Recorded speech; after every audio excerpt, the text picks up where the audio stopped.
Violent protests could be easing up in Los Angeles after a fourth day of demonstrations over the ICE raids there. President Trump, though, is sending in Marines as well as more National Guard troops to make sure things do not escalate. Let's bring in Doug Luzader live in Washington. What are the big topics to touch on this morning? Doug, good morning.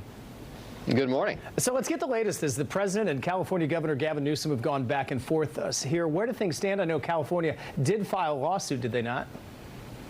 They did, and you know the White House is sending in more troops as well as Marines. So this is a big escalation on the part of the White House. It's not clear how necessary these service members are going to be if things in fact follow the trend line that we've seen in L.A. in recent hours, where things have been calming down somewhat. But we'll see. I mean, so much of this is dictated by what happens on the streets there. Are these protests beginning to peter out a little bit, or will we see them ramp up again through the course of the day as we enter a fifth day here? Regardless, there is this legal battle over who gets to control the National Guard. The president arguing they can be federalized in this circumstance. California saying that this is their purview to deal with the National Guard. Doug, I also noticed Pam Bondi last night on Fox announcing they have identified, they're trying to find some of the people that attacked either an officer or threw rocks, and she said they've identified this man, even releasing his name. Yeah, listen, the attacks on law enforcement there have been brutal. I mean, throwing cinder blocks and signs and fireworks, you name it.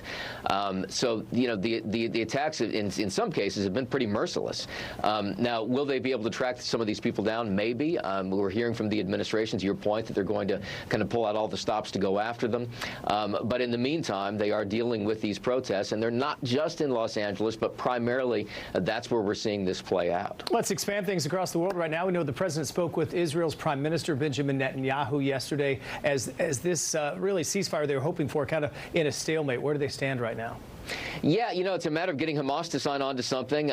It's not clear, you know, what's going to happen there. And at the same time, you have these efforts to come to a nuclear agreement with Iran. And of course, Israel, you know, has a keen interest in what happens there. So that, no doubt, will be part of the talks.